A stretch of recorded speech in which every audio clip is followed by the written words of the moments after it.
Welcome to Technado.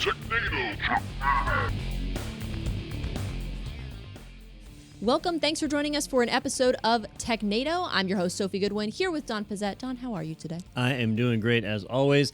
Looking forward to this week. We have some interesting news that's all over the place because the world is a really strange place. And we have some exciting news about Sophie's homework that we assigned to her. I'll leave that for Daniel. Oh, great. Okay. Well, yeah, like Don said, lots of exciting news all over the place today, just like Daniel. Daniel, how are you?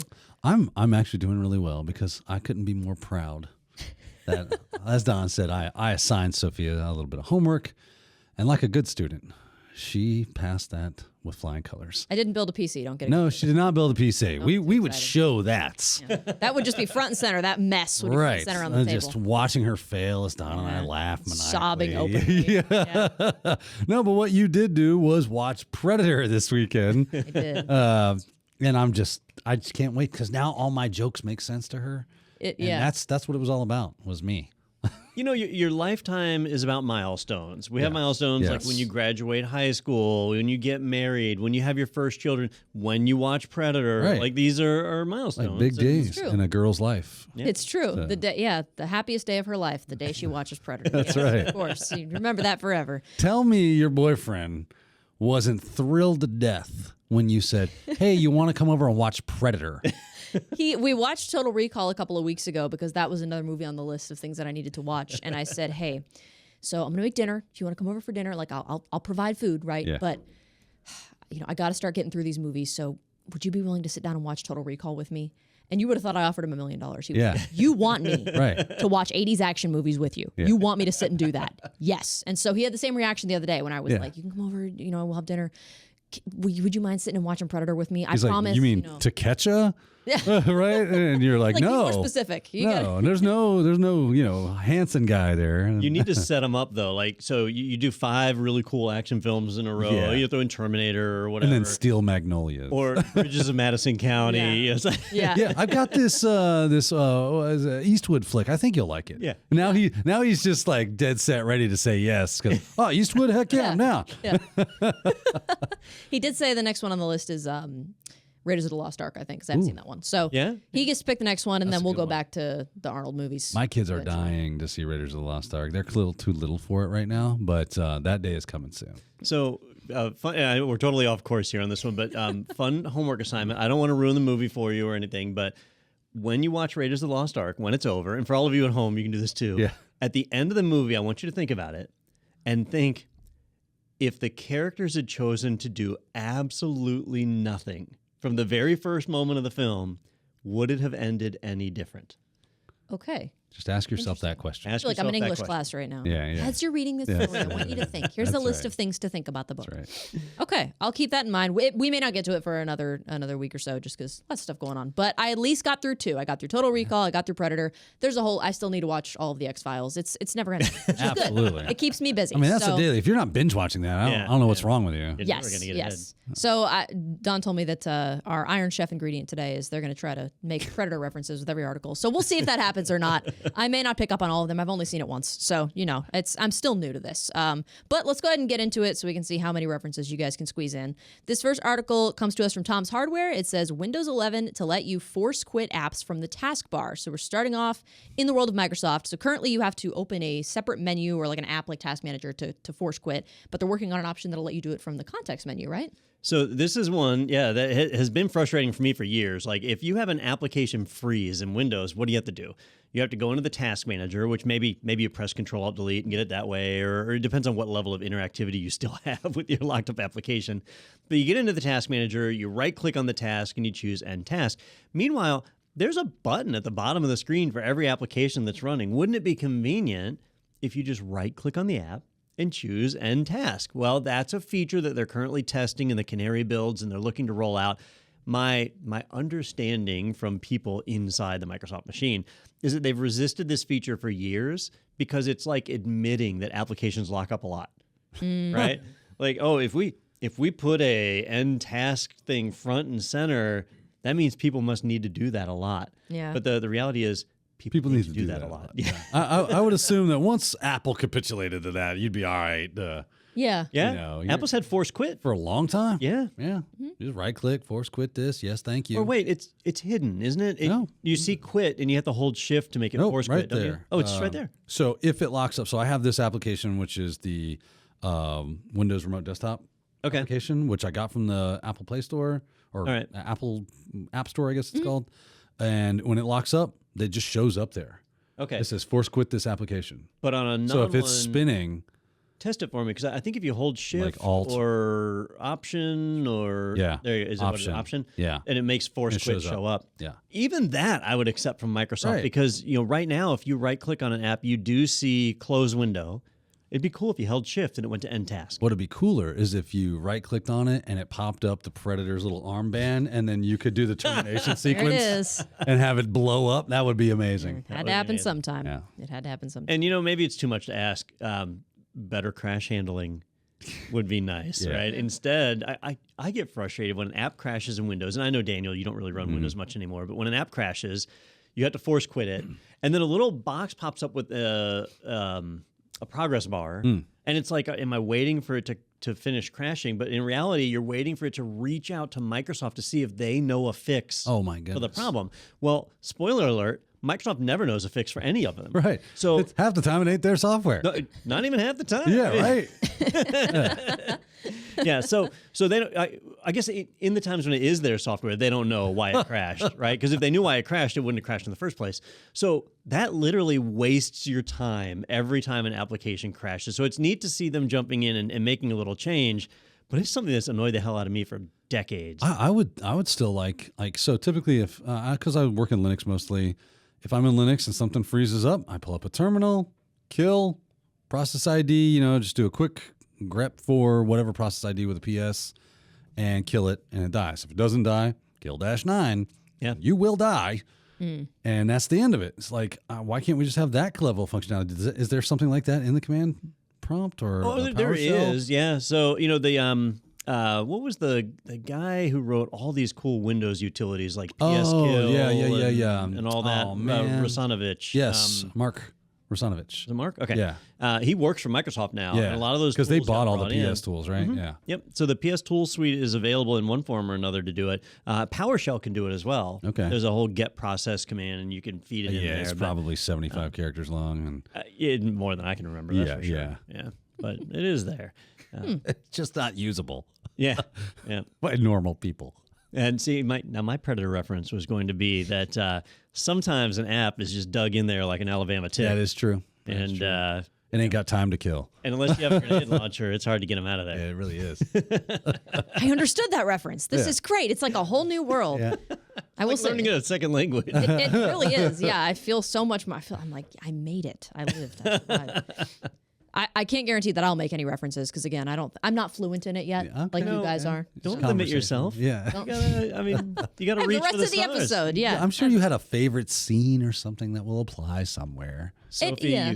you miss 100% of the shots you don't take. That's right. That wasn't in there. That's a Wayne Gretzky No, that's quote, from right? The Office. Oh no, it's Wayne Gretzky. Yeah, yep, It is in The Office. You're right. It is. Yeah. Okay. I was like, you guys are just messing with me now. So I thought it was interesting. Towards the end of this article, the author talks about how it looks like Microsoft views this new feature that's supposed to be coming out as an option that should be disabled by default and really only used by programmers. But it kind of seems like you guys are talking about like this would benefit just regular people. I guarantee there are people going, thank you, Microsoft, for making this a thing. It's about dang time. I think these companies have rose-colored glasses, right? And Yeah. and if you go to somebody in Apple, an actual Apple employee, they'll say, "Yeah, it just works." But you go to anybody who's used a Mac, applications crash just as fast as on any other system. Yeah, it's just as many problems. And Yeah. I'm sure the employees at Microsoft think that Windows is rock solid and doesn't have crashes and things, but it does. There's a reason even my mom knows what a blue screen of death is, right? And so if it was as rock solid as they say it is, then people would know what that is. Nah. But they do. So it's one of those things. I could totally see them releasing this and making it where it only shows up if you flipped into a dev mode. I don't think it's right. I think this is a feature that could benefit anybody. Yeah. Yeah. I don't disagree. I just thought it was interesting. That's the Nor should you. Why even make it a hidden option? How about you take the little X in the top right of a window? Yeah. And when you click it, it tries to gracefully close. But if it doesn't gracefully just close force after a dies. second, it force quits for you. Yeah. Like, Yeah, why does this become like a thing? Like, I guess I'm just going to sit here and wait. Yeah. Oh, hody ho ho, it's still trying. You should be able to kill it if you need Yeah, to. just if it bleeds, die. you should kill it or something. If there it you bleeds, we can kill it, right? Did I get that right? Loud. Yes. I tried. I have the Plus, rest you of the kind of episode took to one do from better. me, so that was good. That was Okay. good. Okay, I'm glad. Well, okay, I'm going to go ahead and move on so that you guys can continue to make these Predator references. We don't want to burn up all our in references. relation, not yeah. one article. We got to space them out. We got to pace Yes. ourselves. So, moving on from Microsoft and heading into Apple territory, this article comes from Ars Technica. It says Bitcoin white paper is hidden away in Mac OS's system folder for some reason. Apple, you son of a bitch.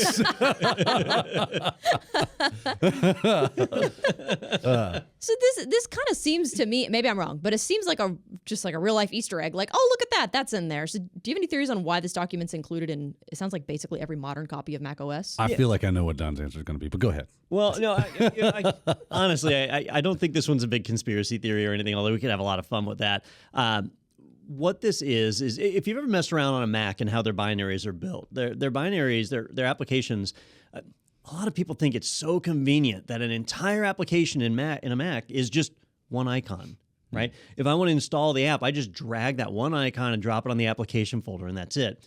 But that one icon is actually a bundle. And if you two-finger click or right-click or whatever, control-click, because, Apple hates two mouse buttons. God forbid. But if you were to right-click on a bundle and choose to, I forget what the option says, like open as bundle or something, you navigate, and it's really just a folder. It's like an archive. And inside of it, you'll find the actual binary buried away and a number of other support files that all go alongside of it. So it's just like in Windows, an application would have a folder with all its stuff inside of it. Apple just makes that folder show up as a single icon. Well, all the support files can be whatever a developer wants. And what people found was that in the virtual scanner application that is built into macOS, inside of that bundle is a PDF of the entire white paper from when Bitcoin was released, the one that was written by Satoshi or Shikashi or whatever. Satoshi Nakamoto. There you go. The so- Nakamoto Towers. So in every version of macOS that's been released in the last, I think it's like the last 5 years, has had a copy of the Bitcoin white paper in there. And you can think that maybe it was an Easter egg or whatever, but the virtual scanner is designed to assist with malware scanning and scanning documents to be able to do a few different things. So they likely just needed a test document.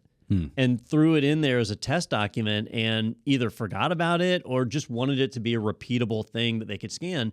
And they wanted to use something that was not copyrighted or whatever, that was free to distribute so that they could scan it. Because, under the hood, macOS is running on top of a modified BSD. So they want to have things that are redistributable. So it's likely a very innocent thing, but it does make me begin to question, operating systems have gotten bigger and bigger and bigger year after year. Like a Windows install today is several gigabytes in size versus Windows 98 that was under 300 megs. So is all that bloat necessary, or is it full of crap like this Bitcoin white paper and we just don't even know about it? See, I thought you were going to go with this just goes to prove the cult-like mentality of the people that are into Bitcoin, because I know how much you love Bitcoin. Yeah. And how much you really respect those that are its acolytes.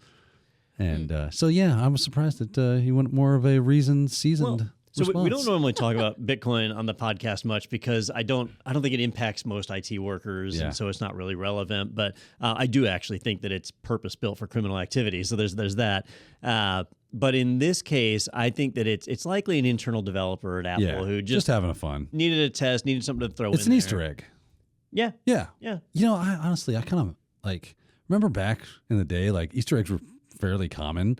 I kind of miss that. It was fun to find these things and hear about them when the internet was new, and be like, oh, if you look at this, chip under a microscope, there's the developer's signature or whatever, or a little piece of art that was done on the atomic level or something. It was super fun. Yeah, I think a lot of companies now recognize that there's a liability to some of that. Really? Yeah, and How so? wasn't it you that told me Trigicon right? They make rifle sights. They do, and things like that. They started putting a shorthand notation for biblical verses on their sites for the serial number. Yeah. So, seemed like an innocuous thing. It's just a little shorthand thing. Most people, I saw them for years and never thought twice about what it was. Didn't even realize that's what it was. Right. But somebody caught wind of it, and the U.S. government was buying these sites, and they said, wait a minute, there's separation of church and state or Which whatever. doesn't apply. I mean, it's a strange thing. I know. So it created an issue, and so for the ones they sell to the government, they had to remove that. So it was just a little Easter egg, an innocent thing, right? But it led to a big debacle. Yeah. So I could see that somebody smuggles in a picture of Doge, and doesn't realize oh well, maybe that's a trademarked or copied symbol, and now there's a liability. I just think of all the cool Easter eggs that we used to, I guess they still do, find in video games and things like that, where just what was it? Was it E.T.? They had some sort of weird thing. If you went this way and then you doubled back on yourself, you find yourself in this weird room. And it opened up this level and allowed you. And I think that was the first Easter egg or something to that effect that was found in a video game. It's just really cool stuff, and it was a lot of fun. It added to the culture of the time, and now we're afraid that we're going to offend each other with it, and you can't have fun anymore. Yeah. Damn it, you're ruining everything. And it's not as fun, I feel like, to find Easter eggs in video games anymore, only because it's all available online. So people put full lists That's out. true. Here's how to find all the Easter eggs instead of it just happening organically. Oh, look at this cool thing that I found. It's just I followed a list on, I hacked into the Activision and found their Easter egg lists. Now, I know that there was an older version of Microsoft Excel that had a full-blown Microsoft Flight Simulator as an Easter egg behind the scenes. And that sounds pretty cool, but in hindsight, as a security researcher, Daniel, it seems like that would be a whole new attack surface. If you were writing some kind of Excel macro to try and do damage, and there's this whole flight simulator binary behind the scenes that's probably not being maintained. Well, I think that it probably wasn't a separate binary. I think they used Excel to render the flight simulator. Well, I mean, now you open yourself right. up So, cool. No, you don't open yourself because it's still running Excel. No, you Excel is doing it. To airborne attacks is what I'm saying. Oh yeah. I'm Googling this real quick. So the flight simulator was in Excel 97. So wow, that was a while back. Ago. Yeah, 25 years. Yeah. Well, I mean, it's funny you kind of bring that up though. It's those Easter eggs, people hunting them down, knowing that there could be something there, people accidentally stumbling upon them, realizing that, oh, these developers are putting these little hidden gems inside their games. Now I'm interested, and they start learning programming languages, and think of all the cool tech that came out of someone getting inspired based off of something that was hidden in their video game or their spreadsheet application, and going, that is cool. I didn't know you could do that. To be honest with you, one of the things that kind of there is a YouTube talk. You should go and listen to it, even if you're not interested in this stuff, because the talk is interesting. It's called The Art of Code, and it's very, very interesting on what they can do with these polyglottic type languages, where I can write a program that compiles and runs in multiple different languages with the same exact code. So it's just these neat things that people can do, and it's kind of inspiring. It makes you go, well, I'm interested now. I want to be a part of it. I want to learn about that, and then maybe I'll go write the next cool piece of tech or software or whatever. Now, does it count as an Easter egg if you go out into the woods after some government dignitaries and it turns out that there's an alien mass murderer out there hunting you? I really hate it when they cook up a story and then drop the 6 of us in a meat grinder. Don't you hate when that happens? I really do. Yeah. I really do. But apparently, from what I understand, is that we're assets. Expendable. Expendable assets. Yeah. Mm-hmm. And I just need to wake up. Yeah. I'm disappointed you're not doing more of these in the voice. I feel like it would really add to the... I guess it blends it. It blends in a little better with the show if you don't do the voice. That's true. The voice needs to come out at some point. Okay, so yeah, great discussion on Easter eggs. So that went a totally different direction than I thought it was going to go. That's fine. That's what we're here for. This is how this show goes, man. Yeah. There's no form or function. These are just Kickstarters for real conversation. I'll learn at some point. So this next article comes from The Register. Cisco trashed offices and destroyed spares as it quit Russia. And actually, I think the title of the article may have changed, but so it may have. I don't know. Maybe I'm wrong. But it sounds like they destroyed spare parts, destroyed their offices, and then filed for tax write-offs. Maybe I'm missing a detail or something. No, it's there. Yeah. So you see Cisco they left it because Putin didn't kill them because they weren't armed. That was the problem. That's why he said leave it. Okay, right. No sport, right? Sport in it. Okay. As we know, Vladimir is a My poor mom's going to watch this, never having seen the movie, and be like, what are they talking about? Just lost. Yep. So when the war in Ukraine started, many countries, including the United States, had embargoes and other things put in place to prevent companies from doing business with Russia. And for some of us, it was pretty simple. It just meant like putting up a geo wall to prevent Russian customers from accessing your website, and that was that. But for companies that had actual physical locations in Russia, that was a challenge. And for an organization like Cisco, an even bigger challenge because they provide networking gear to pretty much every country around the world. And for them, they couldn't just one day flip a switch and say, we're not going to sell to Russia when they've got a warehouse packed full of equipment sitting right there in Moscow. And so what do? Well, they couldn't ship it out. And so they destroyed it. They actually had to destroy a lot of the equipment that they had. And most of it was a parts depot. So it wasn't like actual equipment that was boxed up ready to be sold. It was spare power supplies, spare switchblades, and things of that nature to be able to do warranty calls in Russia. When they ended their business support, that means they ended warranty support in Russia as well. So they kind of did a scorched earth, destroyed the equipment, and pulled all but 6 of their employees out. The 6 employees that they left appear to all be... Were dropped right into a meat grinder? They appear to be accountants because... because they are now, trying to get a tax write-off for the equipment that was destroyed and close down the business operations and so on. It's not easy to pull out from a country that you've been doing business in. Well, that... You don't say. It's definitely something like, my favorite takeaway from this article was the writer who wrote the article. They loved, like, what was it, the pariah... Oh. Well, how they're very wordsmithy. Putrid pariah state. Putrid pariah state. Fetid fiefdom. Yeah. Or fetid. Yeah. Fetid fiefdom. They just graduated from journalism school. This was... Yeah, and they've got their thesaurus ready. I'm like, man, apparently the register has a low bar for admittance and journalists. So I'm going to dust the old res off and try to make some extra cash. It is one of my least favorite sources to quote from because they do sensationalize pretty heavy. Yeah. But this one's a true story, and it shows the challenges people had with stopping doing business. And with Cisco, it really hurts Cisco in a way. Like, they're not doing business with Russia anymore. But there are other countries that are buying Cisco equipment and then turning around and selling it to Russia. So, so it's embargoes like these are hard to like enforce. Yeah. Well, what are you going to do? I mean, is this something that's going to like hurt Cisco as far as financials? Because I mean, if they're leaving that much equipment sitting or destroying it, even. Yeah. It says that they didn't build that for free. It says that in January of 2023, they reported $15.7 billion in revenues, so they'll be all right. But I don't think that's $15 billion in revenues in Russia. Right. Globally. Yeah, globally. Yeah, but still, I think they'll be all right.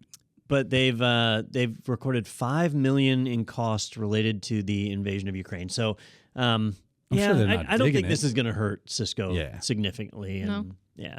Okay, that's fair. Yeah. It would have been awesome if they could like exfiltrate that equipment because, as we know, there's like shortages on things because of chips and all that stuff. To have that extra equipment just now on the free market and not dedicated specifically into the Russian area. I think you can only fit so much equipment on a chopper, though. That's true. When you got to get out. Yeah. I was waiting for it. I knew it was coming. I was just waiting. It's like a game now. Just wait to see where you guys insert stuff. I'm gonna have to like Google and pull up a list of quotes so I can. If it was a game, you'd be losing. I would be losing. Yeah. You're right. I've got negative 10 points That's right now. right. I wonder if they could have just taken the equipment because the war will end eventually, right? Yeah. And then Cisco will do business in Russia again. Yeah. If they could have just covered the equipment in mud, and Cisco wouldn't have seen it. Yeah. I mean, Russia wouldn't have seen it. They walked right by it. That's right. Completely blind to the fact that all that equipment was just sitting right there. Covered in mud. Yeah, hugging a tree. Yeah. And the end. That's what I would have done. Okay. Well, Did you say you thought he was going Maybelline or something? Yeah, it was when I'm watching, he's like smearing the mud on or whatever. It's like, I have to look good for my date with Brad tomorrow. Like, it just, my paws, they're humongous. Just reminded me of like a mud mask. So, but yeah, that's as close as I'm going to get to a Predator reference. That's all I could think during that. All scene. right. I'm positive Arnold Schwarzenegger has had a mud mask at some point, right? Oh, yeah, absolutely. There's no doubt about it. He's old and famous enough. It had to have happened. Yeah, a stogie in his mouth and mud on his face. And he's like, these boys are going to be amazing. You're going to love it. I love how you mimed the cigar, too, because that's an important part of it. It's a part of the process. Well, I think that's going to wrap the tech news segment of our show. So we are going to take a quick break, but up next, we're going to get into our security news. So stay tuned for more Predator quotes and more Technado up next. Stick around. Tired of trying to schedule your team's time around in-person learning? Isn't it a bummer to spend thousands of dollars on travel for professional development? What if we said you can save money and time and still provide your team with the best training possible? The answer to your woes is live online training from ACI Learning. With live online training, we provide our top in-person courses in private, online, instructor-led formats. You get to provide professional development in a manner that fits today's expectations. Entertaining, convenient, and effective. Our exam-aligned courses inspire the full potential of your team. Visit virtual instructor-led training at ACI Learning for more info. Welcome back to Prednado. We're going to be switching into our security news segment and more Predator quotes, I'm sure, to come. So we're going to go ahead and jump right into it. We've got our first segment. I'm going to attempt to do it justice. Don't. Not quite as good as the last time. Don't! I tried. Yeah, you're right. It wasn't. I can't top the last one that I did. So this article comes to us from Bleeping Computer. Hackers can open Nexx garage doors remotely, and there's no fix. So You're screwed. What a way to start the segment. So there's 5 security issues that have been disclosed publicly, ranging from medium to critical severity, I think. And they haven't acknowledged any of them, as far as I know. So that's great. What do you have to say about that? That's great. I mean, that's a good point. These have been publicly disclosed because the company Nexx, spelled Nexx, has not chosen to acknowledge or do anything about these. And these are pretty bad in the world of exploits. An attacker who doesn't even have to be that sophisticated can basically open the garage doors of every Nexx customer if they're so inclined. You know, it's not that hard to do. That seems scary, Don. Like if I'm a Nexx customer, I'm probably crapping my pants at this point. Well, I mean, if somebody were to break into my garage and steal things, then it would be cleaner. Let me ask you a question. Does your garage have a door inside to the house? It does, but so does the front of my house. Yeah, but I can't get through that one. Oh, yeah. I can get through your garage door and then walk through the inside door. All right, let me give you guys a horror story, and I'll make you scared of your garage forever. I have a friend who worked for a security company. Is this the friend I'm thinking of? I don't know. The one right here in the building. Oh, okay. Not a cybersecurity company, Gotcha. but like I was thinking a physical security company. Yeah. Oh, okay. I mean, not like enforcer. That's what I meant, like a guard. Speaking in riddles. I mean, like a home security system, right? You know, your windows have the sensor, and you open a window and stuff. So they thought about how people get into your house. That's tax deductible, by the way. Is it? Yes, it is. I didn't know that. Yeah. I need credits. Yeah. But anyhow, what an attacker could do, or in this case, we wouldn't call them an attacker, we'd just call them a straight up criminal. That'd be a different type of attacker at this point. If your garage was open, they could go in your garage, and almost every garage has attic access. Yeah. Right? Mm-hmm. So they could just hop up in your attic and wait. I heard about this. Doesn't work so well in Florida, but in other states, right? Because you die up there. Alive, yeah. But in other states, they go up in your attic, and then you close your garage door, you go to sleep or whatever. They can climb down, and now they're in your garage. The neighbors can't see them, and they can break into the door and raid your home, or just wait until you leave because they'd hear your cars going. Yeah, and they're already inside. I heard that. I had a friend that said that they had somebody that was living in their attic. Yeah, and that was what's up. They would just wait until the garage door opened and then sneak in before it closed and hop up and come in the house at night and eat food. Wow. Yes. Yeah. So if you do have one of those alarm systems, you might want to put one of those things on the inside door. Yeah. The alarm goes off, someone opens it to eat your food or, steal your stuff. Or worse. Yeah. Yeah, exactly. Yeah. We have sensors on the interior door and the garage doors. Yeah. So if the garage door's open, we know about it. Yeah. So don't try anything. Now my first thing when I saw this headline, it had a screenshot of the app, and I'm like, wait a minute. I can remote open my garage doors, and the app looks similar. And so I have one from Chamberlain. It's called like a MyQ. I'm Tell us more. Don. telling it. Yeah. And so it was not affected. Apparently, it is very specific. But in the United States alone, there's apparently 40,000 of these Nexx devices that are spread out across the country, and they're all vulnerable. An attacker can get at them. And the main vulnerability, the one that's driving the biggest concern, is that it has hard-coded admin credentials. And it's transmitted in plain text in a way that you can intercept it and get it. So anybody can get these admin credentials right from the device itself. Yeah, it's like it was, veiled under this type of, cloak, if you will, where you couldn't really see it. But then like someone splashing water on it, electricity went around it, and it was exposed to just like that. Crazy, like that, crazy. Can't even imagine something like that. I know. Really. I mean, Wish I had picture a it if you visual. could, Like almost it just like came alive. Yeah, Yeah. and took them. Like eyes Yeah. in the Yeah. forest. Wow. It's never gonna end. It's gonna be the rest of the day now. Like everything we film, it's kind of fun. It's a little game. It's like an Easter egg hunt for me. Honestly, though, like them out. in all actuality, so what Don's talking about is this credential was being passed to the API, right? So this is the technical little breakdown of this. Yeah. And what's interesting about this isn't like crazy, Uber level hacking that it would take to uncover this information. It just goes, hey, instead of just making a direct connection with the API through the web browser or the phone app or whatever, hey, funnel it through this little filter so I can see what you're sending, and then I can see what you send back once that information gets received and processed. Something like Burp Suite, Z-Attack Proxy, all these things can do this stuff. From what I can see from the screenshots, it looks like Burp Suite. They make the call, and they see, oh, here's the response from the server, which includes those hard-coded credentials.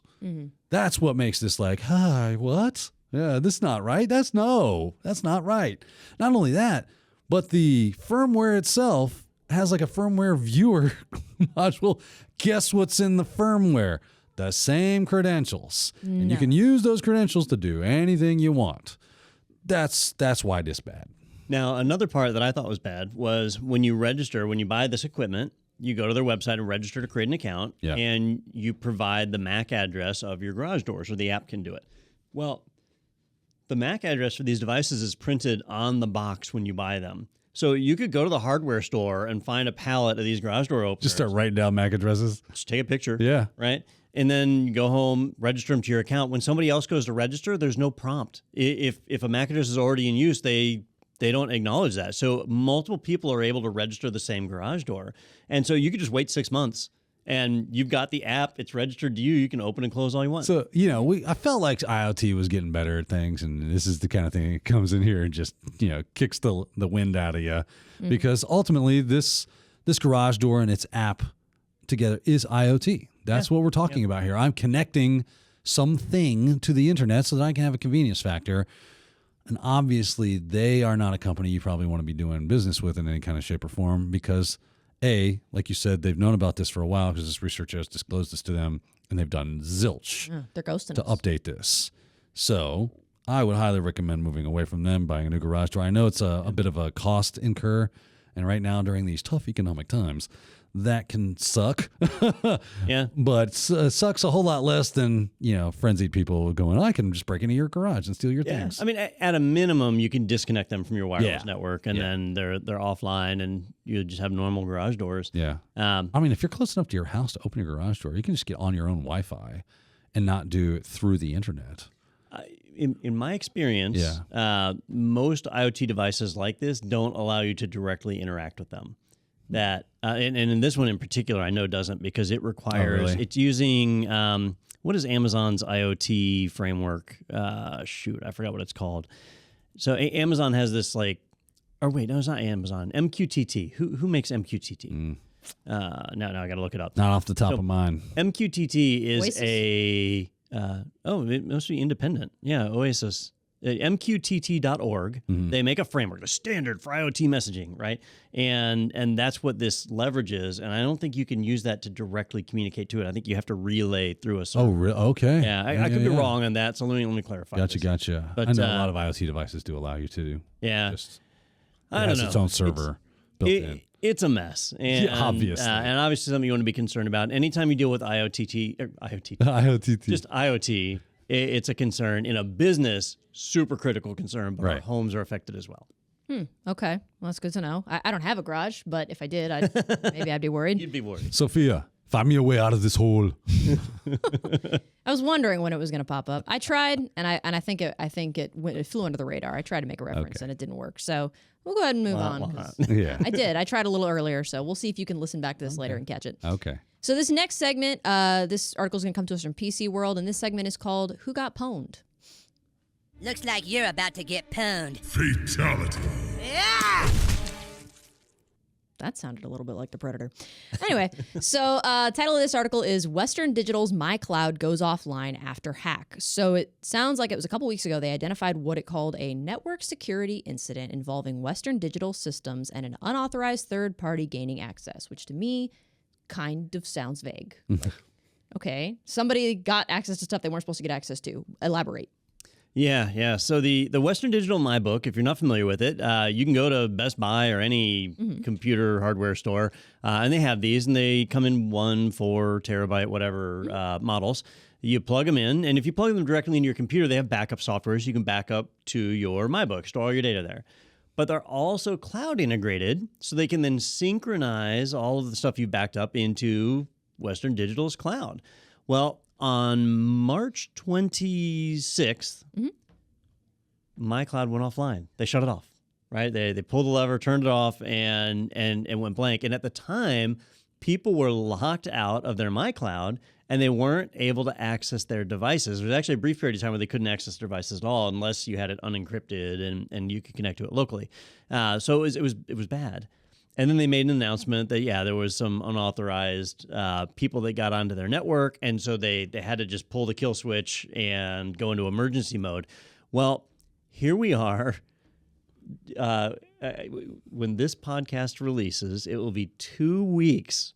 2 weeks. I know, it's a different one, but you put it right there. So it'll be 2 weeks that my cloud has just been offline, right? And for a cloud service, that's pretty significant. So to me, that says this is critical. This means the attackers got in and got access to some really significant stuff.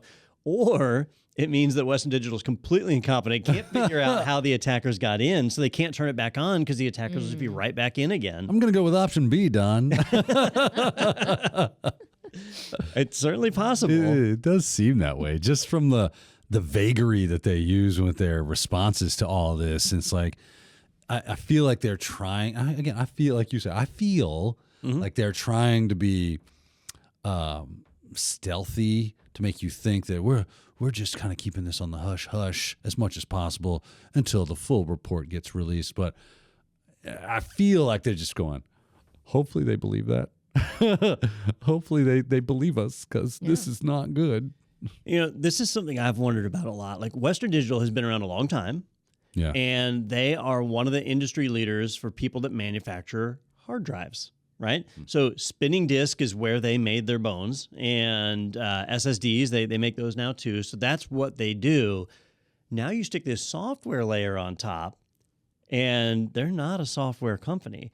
I always get nervous when you see that. And all the hard drive manufacturers like Seagate and some of the others, they do this now. Like they start adding software services. Look at QNAP. And some of these other NAS companies where it was just network storage, but now they've added all these features to it, and then they get hacked. I kind of wish these companies would just focus on their core product. Right. Do what you're good at. They all want to be SaaS companies. The software as a service model. I would assume because there's buku bucks in SaaS. Yes. Yeah. Recurring revenue. Right. You know, that's what they want. And so they're like, I could sell you a hard drive one time, but a hard drive will take 3 or 4 years to fail, so I'm not going to get any more money from you for 3 or 4 years. What if I charge you $5 a month for cloud service? Now you're always making money. Yeah. And if you make here we go, Sophia. What have you learned when it comes to ease of use versus security? The easier something is to use, the less secure it probably is. So, Don, as you may have mentioned here just momentarily, you plug in the thing, some software installs. It's easy. Now you're cloud redundant, right? Yeah. And you didn't really have to do a whole lot. sounds easy to me. Does sound easy. Dum, dum, dum, right? That's the problem, right? Yes, it's cool. We like easy, but you have to understand that if it's super easy, it's probably not the most secure thing in the world. We're working on getting that better, and we do that every day. That's kind of like what we're trying to make the world like, to where we can have that ease of use and couple that with the security. But obviously, we are not there yet. Yeah. And until you are Western Digital, you might want to hold off on the easy buttons and make things secure before you push it out like live at 5. Yeah. It's kind of like when Dutch went in to find those dignitaries, and then they encountered the 6 soldiers out of Fort Bragg. Skinned alive. And they realized they were the second group sent in. Not as easy as they thought. That's indeed true. That's indeed true. And he knows those men. They were good men. Yeah. Rangers out of Fort Bragg. Fort Bragg. Special Forces, not Rangers. Special Forces? Yeah, I thought they were Rangers. Okay. Yeah. Green Berets, he said. He did say Green Berets. So, little fun military fact. They don't call themselves Green Berets anymore. They refer to themselves as Special Forces. But that is what we, the common person, thinks of as Green Berets. I thought, and now we're really off the rails here, but I thought, I could be totally wrong. Apparently I am. Yeah. I thought Special Forces were Air Force and Rangers were Army. Is that's incorrect? Special Forces is the designation for what most people refer to as Green Berets. They used to be referred to as Green Berets. Okay. And those aren't Rangers? They are Army Rangers? They may be ex-Rangers, so they come out of Ranger battalions, a lot of them, right? Because Rangers are kind of door kickers. That's kind of their thing. They are a part of Special Operations, okay, right? But they are not Special Forces. That is the term for what we think of as Green Berets. Man, our military is confused. Yeah, it's very confusing. And then you have JSOC and SOCOM and all these other like Special Forces operations. And then you have whatever the guys in Predator were. Yeah. So in the Air Force, they have the pararescue jumpers, which is a different thing. Like they're like medics that can kill you. They specialize in retrieving downed airmen. Okay. Right. And yeah, so there's a bunch of different cool special forces for each. And that's like a generic. It's like saying red team, right? There is such thing as a red teamer per se, and then there is the idea of red teaming. Right. Same thing Okay. with special forces. All right. Interesting. Yeah. If I learned anything from this conversation, Today I learned. it is that long, tall Sally, she's so sweet. She's got everything that Uncle John needs. Gonna have you some fun Tonight. tonight. Oh, baby. Oh, I should have brought in like a Bic razor. Yeah. We Oh, that would have been dry awesome. shave. Yeah. It's probably good that we didn't. Yeah. You were Have me some fun. Yeah. Have me some fun. well, okay. That's gonna do it for this article on government agencies. Sophie's drawing the line. I think the agency they talked about in Predator was the CIA. I think that was they were So talking about. Dylan was in the CIA. Well, but then they made some reference to like your cabinet minister must have been CIA or something like yeah, that. the skinned soldier. Yeah, right. He was a CIA operative Right. Yeah.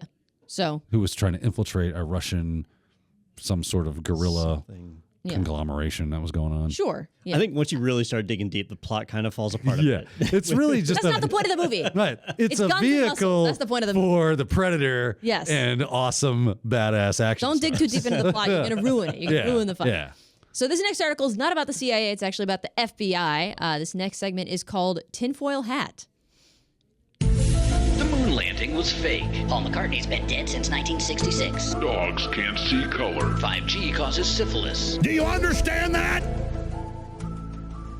I have to push along the wagon at some point, so I had to keep going. So this article is from CNBC. It says that the FBI warns against using public phone charging stations. So this article talks about something called juice jacking. So it's where bad actors are able to like Kind of like the boys did when they were training for the movie. I figured that was going to come into play at some point. So they've been able to hijack public chargers and infect devices with malware. And I just feel like this is something we've talked about before. Like generally don't plug your device into something you don't recognize, right? Or something that's not known or familiar to you. If it's not yours, That's don't plug way it. too logical. That can't be true. So this one kind of came out of nowhere, that the FBI comes out and warns the general public, hey, don't trust public chargers. I thought that there was a credible threat here, like something had been detected. But they say, no, we don't have a specific, we just want to encourage you to be aware. Okay. I find it extremely suspect that they would just Yeah. randomly Like, decide. What that, happens? That does not make sense. It does Don. not. Yeah. Right. It's like they cooked up a story. You drop the 6 of them in a meat. Yeah. Well, I just needed the cooked up story part. But Okay. So I fully suspect there has to be more to this, or they were just worried about like, hey, we haven't had a press release in a month. What can we stick in there? Now, the reason I flag this one as tinfoil hat is I don't trust public chargers, and the reason is I've seen the cables that you can buy on Hack5, and I've seen the charging ports that have the logic circuits kind of soldered onto them and stuff. So I've seen what attackers can do with these things. I actually carry in my laptop bag a data blocker for USB port. So whenever I plug into something, I use that. So I just get power off of it. But is this something that the average person really needs to be concerned about? I would say yes. Yeah? I think so. I think that these types of attacks are going to become more common, more and more. So let's say that it's not something that we need to worry about today. It is definitely something you need to worry about tomorrow, right? So if that is the idea, if that's the vein in which the FBI is going down and CISA and all them of trying to, and I believe they are, because I've done some research here recently, and CISA and the FBI have been pushing an initiative to, like, they've got the hashtag stop malware, I believe. They are actively working to make the general public a little more aware to, and maybe this is just an awareness campaign, propaganda, but good propaganda of, hey, don't trust those things. Your friendly government lets you know, right? Yeah. And just start to make that a common understanding, like, I shouldn't just go to the airport and plug in. Not because the airport's doing something bad, but because somebody who is a threat actor could have manipulated this, and I just need to do my due diligence, keep myself safe. It's like wearing a seatbelt, right?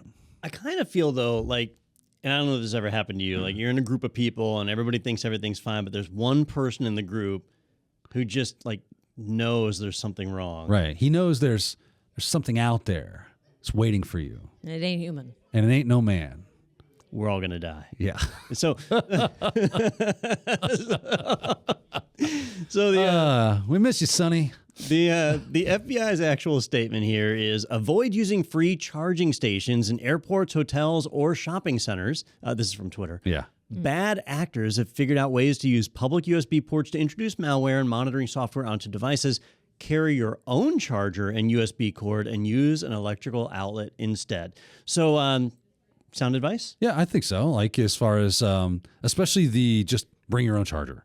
Okay. Right. If you just have a charger and it's meant for charging, I mean, heck, everything's just about USB-C charging now. So you probably have a USB-C charger. It's probably actually a really good one because it probably goes to your laptop or something. You can plug your iPhone into that. You can plug your Android phone into that. You can plug anything into that and it will charge.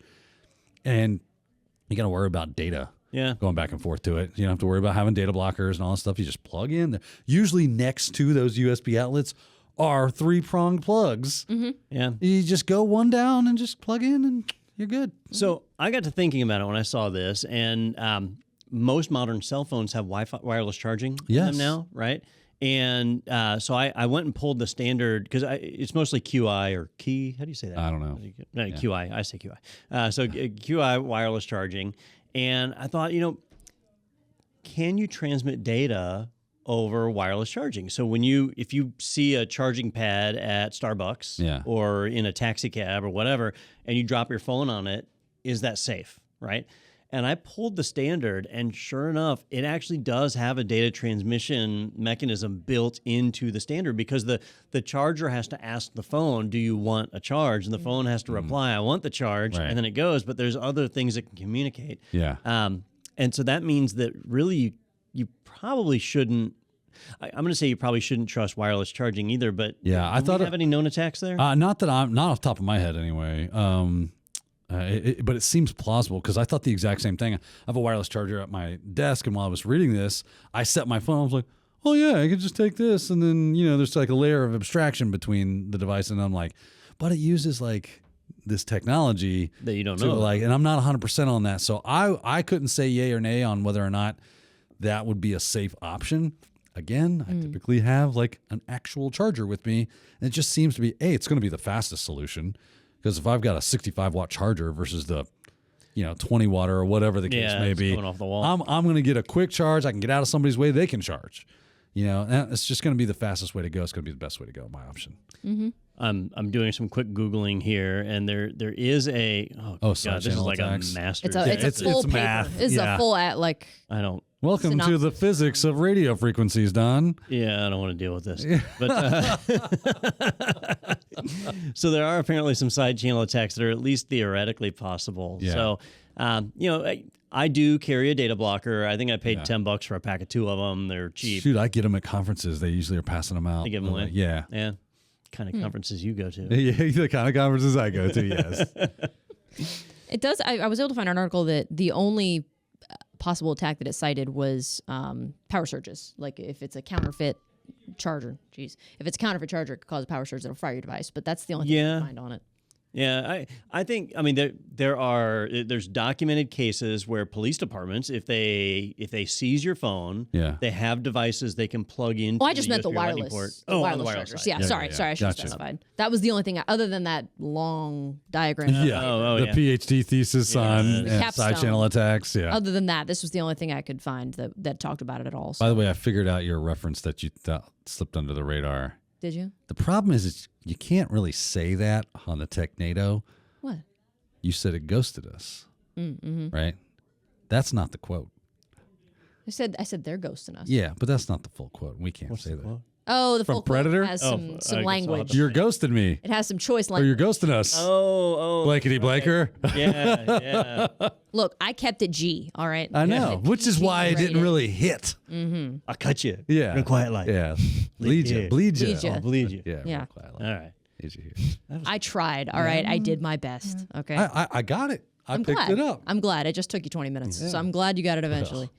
You know, with such a vague reference like that. I'm surprised you didn't have one for this article. Did you? Did I not find- do one? Now, if you had dropped an MF in that quote, Oh, I'd have nailed it. I would have gotten one of these from Don. You would have gotten Like, a hang on. timeout, but we'd have both been laughing. well, maybe next time. Maybe next time. Yeah. Next time I watch an 80s action movie, maybe we'll do Total Recall next time. Oh, Yeah. threaten me with a good time. You had the chance a couple weeks ago, and we didn't take the opportunity. Well, so. no, that was like on the table. I gotta rewatch it Don now. threw this in the notes for the sticky. I know. Yeah. He, So- he made it official- legal. So sadly, like we made it through articles, and I have been trying this whole time to think of a way to work in the. Could you have killed something bigger? So have I. That's so It's funny. like the best quote of the movie. Yeah, but it doesn't really fit in a lot. of Yeah. situations. We didn't have any articles about pigs, so We did not. Yeah. I also wanted to do something about. You think this Boy Scout bullshit is gonna work? Yeah. I was surprised you didn't. He can see our troop eyes. Maybe he can't see this. There's the voice. There it is. I was waiting for that. I was Instead of surprised you didn't complaining, do maybe the- you could help. Seems like every time that we film something, it's the do it now. Yeah. Come on, That's kill my me. favorite. That's your favorite, yeah. But Yeah. it didn't come a up go-to. today. It I'm Did not, disappointed. yeah. Or, you're one ugly. Yeah. Yeah. Didn't figure that one out either, but. Save that for the other podcast. eh. Well, you still have the marketing spiel. I've got some stuff I need to share here, Okay. and so feel free There's to cut still me hope. off if you Okay. think of Alright. something. I'll let you talk. So Technado is sponsored by ACI Learning, the people behind IT Pro. So if you're listening from the Technado website, you can look for the sponsored by button and click that to go to the IT Pro website. If you want to support the podcast, check out those courses, and you can use the promo code Technado30 for a discount on your IT Pro membership. You can also check out ACI Learning's webinars and live on social events. We have a webinar coming up. Why are you laughing? Do you I have something can't to say it. Okay. Okay. Plus, it's from the second movie, so. It doesn't count. I haven't seen it. It doesn't count. It doesn't. yeah. You got to stick to the source material. I know. We do have a webinar coming up on April 20th. That's going to be with Shannon Noonan, CEO and founder of High Noon, among other accomplishments. She's going to join us live for a discussion on cybersecurity governance as it relates to audit and IT. So if you like cybersecurity and paperwork, you can join them for that. And then lastly, there is a free weekend kicking off tomorrow. So as of the day this is released, it'll be tomorrow, Friday, April 14th. So that'll be something that IT Pro is doing. Some courses will be available absolutely free. So check that out.